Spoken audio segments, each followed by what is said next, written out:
नमस्कार मित्रों, अनंत कथा सागर चैनल में मैं डॉक्टर आदित्य पाराशरी आपका फिर स्वागत करता हूं। महाभारत कथाओं की श्रृंखला को आगे बढ़ाते हुए वन पर्व की कथा चल रही है। जैसा कि पिछले एपिसोड में मैंने आपको बताया था कि त्रेता युग के हनुमान जी का द्वापर युग में अपने छोटे भाई भीमसेन से भेंट हुई और उसके बाद हनुमान जी ने उनको क्या उपदेश दिया, तो इस कथा में उसका वर्णन है। तो जब हनुमान जी का पूरा परिचय भीम को मिल गया और भीम ने इच्छा की उनसे कि जो रूप हनुमान जी ने समुद्र लांघते समय धारण किया था, यदि उसके दर्शन हो जाएं तो मैं तर जाऊंगा। तब हनुमान जी ने हंसकर कहा, भैया तुम उस स्वरूप को नहीं देख सकते, कोई दूसरा मनुष्य भी नहीं देख सकता है। उस समय की अवस्था ही ऐसी थी, कुछ और थी, अब वो अवस्था नहीं है। सतयुग का समय दूसरा था तथा त्रेता और द्वापर युग दूसरा ही है। काल सभी वस्तुओं को नष्ट करने वाला होता है। अब मेरा वो रूप है ही नहीं।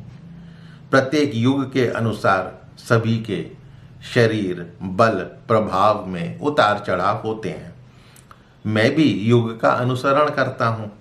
उस स्वरूप को देखने का तुम मुझसे आग्रह ना करो। तब भीम ने निवेदन किया कि मुझे युगों की संख्या, प्रत्येक युग में आचार धर्म अर्थ एवं काम के तत्व, शुभाशुभ कर्म, उनकी शक्ति, उत्पत्ति और विनाश के बारे में बतलाने का कष्ट करें। तो हम हनुमान जी बोलते हैं कि सबसे पहले कृत युग है। अब देखिए, महाभारत में ही आ रहा है कि हम लोगों ने, आप लोगों ने 4 युगों का वर्णन पढ़ा है। सतयुग, त्रेता युग, द्वापर युग और कलयुग। लेकिन यहाँ पे एक 5वें युग का वर्णन है। तो हनुमान जी कह रहे हैं कि सबसे पहले आता है कृत युग, जिसमें सनातन धर्म की पूर्ण स्थिति रहती है। उसका कृतयुग नाम इसलिए पड़ा कि उस उत्तम युग के लोग अपने सब कर्तव्य कर्म संपन्न ही कर लेते थे। उनके लिए कुछ भी करना शेष ही नहीं रहता था। जो भी कर्तव्य हैं, कार्य हैं, वो हो जाते थे। कुछ करने के लिए अगले जन्म में कुछ शेष है ही नहीं। अतः कृतम एवं सर्वे शुभम यस्मिन युगे, इसी के अनुसार इसका नाम कृतयुग पड़ा। उस समय धर्म का हास नहीं होता था, क्षय नहीं होता था, संतान का नाश नहीं होता था। कृतयुग में देवता, दानव, गंधर्व, यक्ष, राक्षस और नाग नहीं थे।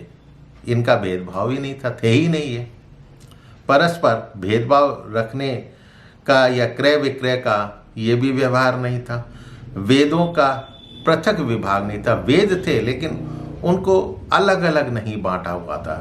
जैसे ऋग्वेद है, अथर्ववेद है, सामवेद है, इस तरह से उनको अलग अलग नहीं बांटा हुआ था। कोई मानवीय क्रिया या कृषि वो भी नहीं होती थी। केवल चिंतन मात्र से ही अभीष्ट की प्राप्ति हो जाती थी। एक ही धर्म था। वो धर्म था क्या? स्वार्थ का त्याग। बीमारी होती नहीं थी, इंद्रियां क्षीण नहीं, तो कोई किसी के गुण दोषों का दर्शन नहीं करता था।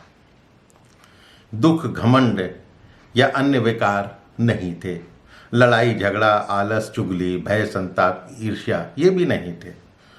वो समय योगियों के परम आश्रय और संपूर्ण भूतों की अंतरात्मा परम ब्रह्म स्वरूप भगवान नारायण का वर्ण शुक्ल होता था, यानी सफेद।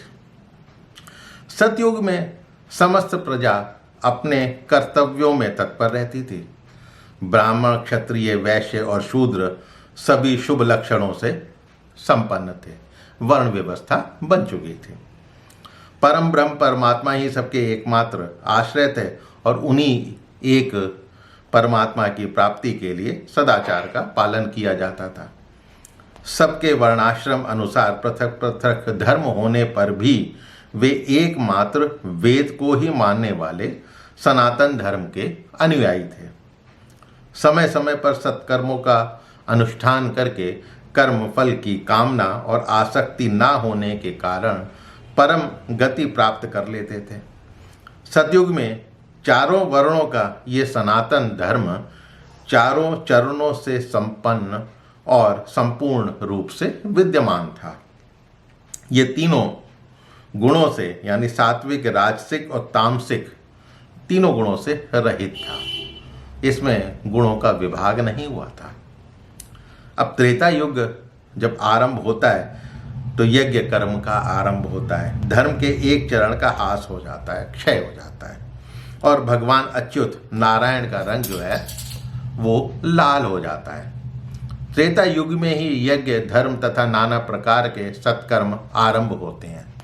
लोग अपनी भावना संकल्प के अनुसार वेदोक्त कर्म तथा दान आदि से अपने अभीष्ट फल की प्राप्ति कर लेते हैं। मनुष्य तप और दान में तत्पर रहकर स्वधर्म परायण तथा क्रियावान रहकर धर्म से कभी विचलित नहीं होता था। अब आता है द्वापर युग। द्वापर में हमारे धर्म के दो ही चरण रह जाते हैं। भगवान विष्णु का स्वरूप जो है वो पीले वर्ण का हो जाता है।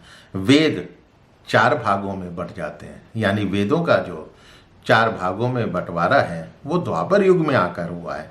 ऋग्वेद, यजुर्वेद, सामवेद और अथर्ववेद। उस समय द्विज 4 वेदों के ज्ञाता, कुछ लोग 4 वेदों के ज्ञाता होते थे ब्राह्मण, कुछ 3 वेदों के विद्वान, कुछ 2 ही वेदों के जानकार, कुछ एक ही वेद के पंडित होते थे और कुछ वेद की ऋचाओं के ज्ञान से सर्वथा शून्य होते थे। यानी हर तरीके के लोग जो हैं होने शुरू हो गए।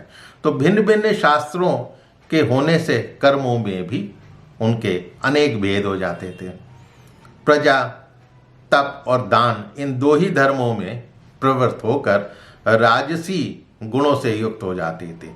इस युग में सात्विक बुद्धि का क्षय होने से कोई बिरला ही सत्य में प्रतिष्ठित होता था। सात्विक बुद्धि लगभग समाप्त हो चुकी थी द्वापर युग में।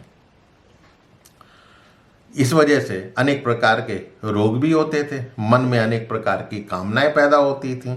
लोग दैविक उपद्रवों से भी यानी प्राकृतिक आपदाओं से भी पीड़ित होते थे। कुछ लोग भोग और स्वर्ग की कामना में उनके लिए यज्ञों का अनुष्ठान करते थे। अधर्म के कारण जो है प्रजा भी क्षीण होने लगती थी। अब आता है कलयुग। कलयुग में धर्म एक ही चरण में स्थित होता है और भगवान विष्णु का रंग हो जाता है काला। वैदिक सदाचार, धर्म तथा यज्ञ कर्म जो है वो नष्ट हो जाते हैं। व्याधि, आलस्य, क्रोध, मानसिक रोग, भूख, प्यास ये भय बढ़ जाते हैं। लोक सुविधाएं जो हैं वो क्षीण होने लगती हैं। युग क्षय जनित धर्म जो है मनुष्य की अभीष्ट कामनाओं के विपरीत फल देता है। करते तो कुछ है और फल जो है विपरीत मिलता है। अब ये सब बताने के बाद हनुमान जी जो है भीम को कहते हैं कि मनुष्य को निरर्थक वस्तुओं के प्रति आग्रह नहीं करना चाहिए। इस प्रकार जो है उन्होंने भीम को ये समझाने की कोशिश करी कि भाई तुमने जो मेरे से अनुरोध किया था कि मैं विराट स्वरूप दिखाऊं वो निरर्थक है। तो मित्रों, आपको कथा अवश्य पसंद आई होगी। इसको अपने इष्ट मित्रों से शेयर अवश्य कीजिएगा और मेरे चैनल को सब्सक्राइब करना मत भूलिएगा। मिलता हूँ इसी कथा को आगे बढ़ाते हुए। तब तक के लिए नमस्कार।